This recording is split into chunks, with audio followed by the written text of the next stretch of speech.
Hello, it's Paul T again, and today we are going to try to answer the question of whether Bitcoin is money and what makes up a currency, digital or otherwise. So to begin, let's define what a currency is. So what a currency is a medium of exchange for goods or services. It is the basis for trade. And a currency is usually looked at as paper money or coins. And we'll look into the 6 main characteristics of money or currency that makes it either a good currency or not. So there are 6 characteristics of money. The first characteristics is durability. Is the currency durable? And what that means is, does it wear out over time? So for example, let's use, let's say, a currency as a cow, right? So if you're trading in cows, is the cow durable? And for the most part it is, yet cows can also die, they can, get injured, and over time, a cow will grow old and die, right? But pretty much a cow is durable. Okay, when you look at cryptocurrencies, because of their digital natures, cryptocurrencies are extremely durable. Pretty much they're just information, so they exist forever. Okay, the second characteristic of a currency or money is its portability. So is the currency portable? And what that means is, can you take it around from place to place? So in our example of cows as money, cows are somewhat portable, but not really conveniently portable, because obviously if you have to buy something across the country or around the world to try to exchange your cow, right, for goods and services, is not very seemly. So it does not really pass the portability test. Whereas digital currencies definitely are portable. You can pretty much, because of their electronic or digital natures, send digital currencies all across the globe in, seconds. All right, so the third characteristic of digital currencies is divisibility. So divisibility means, can you, fractionalize, a unit of the money so that, it just makes it easier to divide up. And when we look at our example of the cows are not readily divisible, unless it's the end product. But for example, if you wanted to buy something that was half a cow, it would not be very feasible to cut that cow in half. Actually, by doing so, you decrease its value, unless it's for immediate consumption. And then the question is, what half of the cow do you give? Otherwise, you would have to split that cow right down the center horizontally, and that could be pretty messy. But anyway, so cows aren't very divisible, especially if you need, $1 worth of goods or services, and you would have to figure out how much of the cow to cut. It doesn't make a whole lot of use there. But when we look at cryptocurrencies, definitely extremely divisible. There is, it can go up to 8 decimal places, which is considered 1 Satoshi. So, for example, if you have 1 Bitcoin, you can divide that Bitcoin into 8 decimal places, which is 1/100 millionth of a Bitcoin.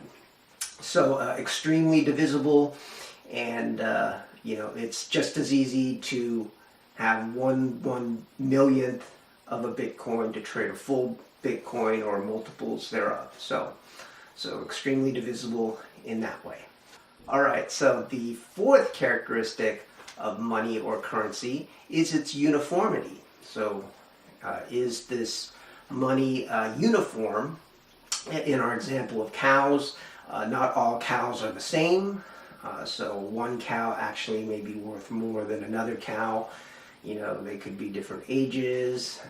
You know, just one is bigger than the other. What have you. So not extremely uniform. Whereas with cryptocurrencies or digital currencies, they are all uniform because they are, digital, electronic in nature. So it passes that test. Okay, so the fifth characteristic of money is its limited supply. So when we look at our example of cows, definitely cows have a limited supply. You can't just create cows out of thin air. There's a birthing process and a time for a calf to grow into maturity. Those kind of considerations. So definitely there is a limited supply of cows. And this is the point of contention that a lot of people have with digital currencies is, can people just create these digital currencies out of thin air, right? So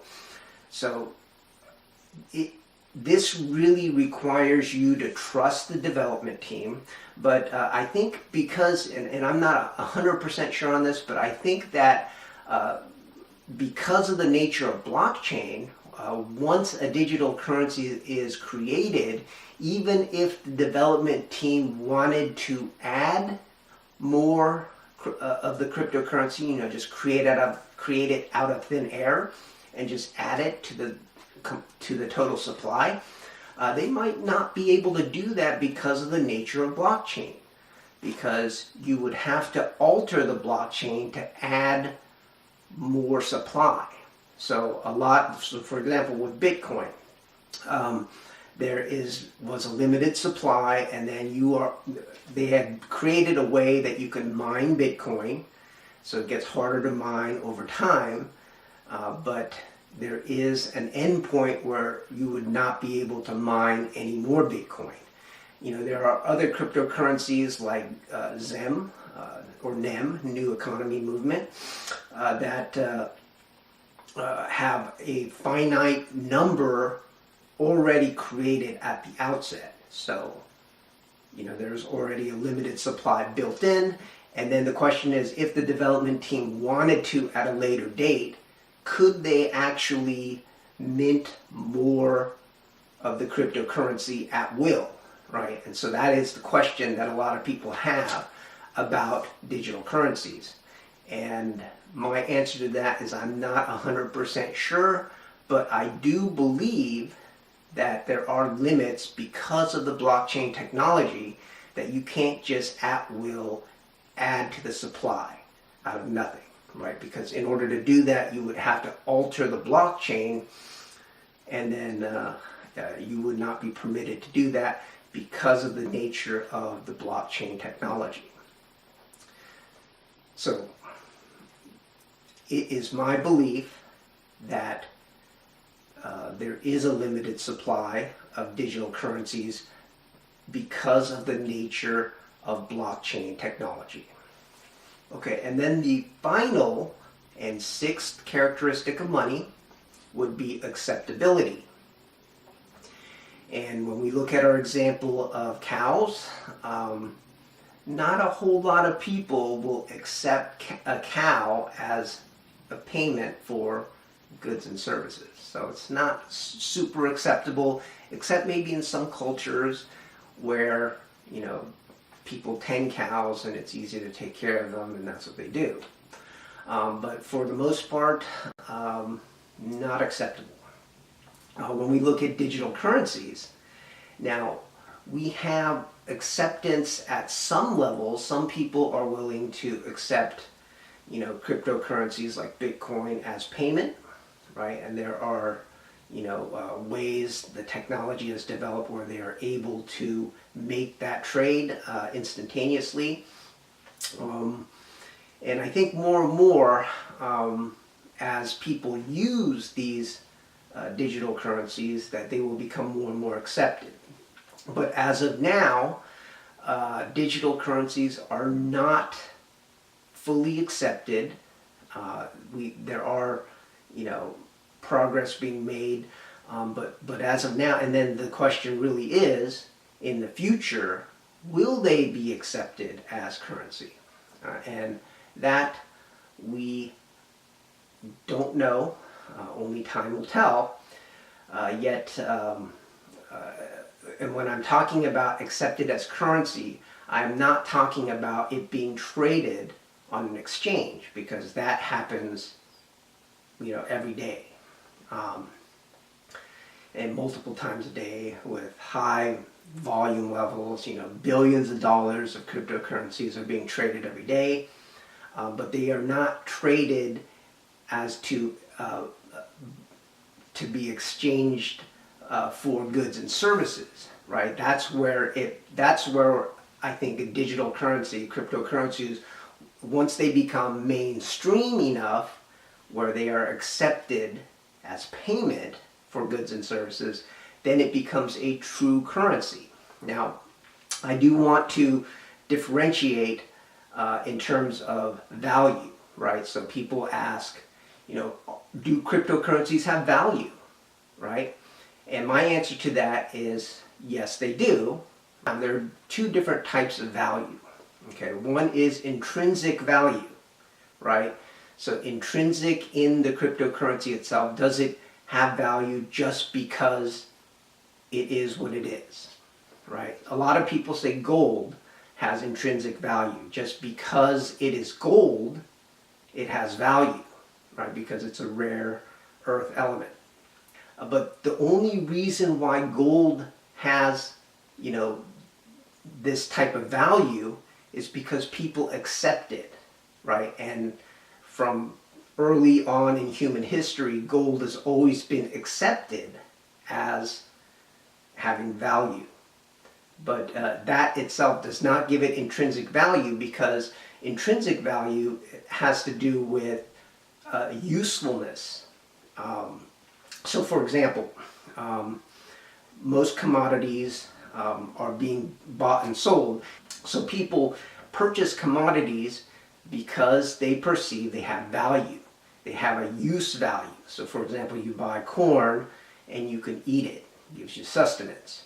Or you buy gold or silver or other metals because they have industrial uses, right? Which they do. But gold having value because it's gold, and that, honestly, we can't eat gold. You can't do anything with gold other than it having, industrial purposes, because it does have extremely useful properties. Yet intrinsic value, I don't believe even gold has intrinsic value, right? Just by its nature, it does not give gold value unless it has some use. It can be used for a useful purpose, which makes it a commodity, which does give it the value of a commodity. Now, when we talk about paper money, and let's lump coins, whether they're silver or gold, in with that gold argument with intrinsic value, because silver also has many industrial purposes.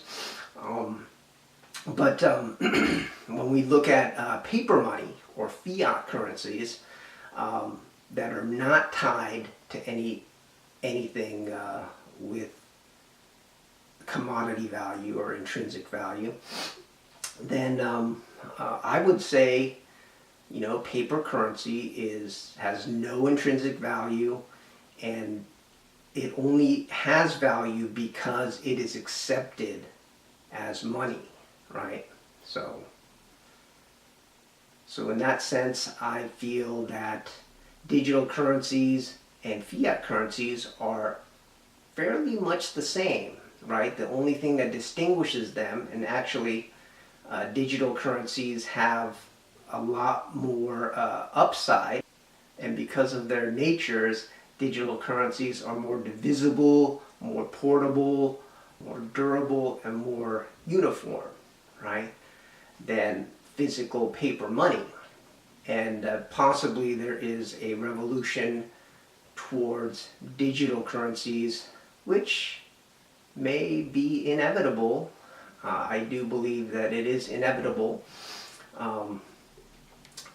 But as long as there are nation states, there are countries that print their own money and they have the political control over its people, I think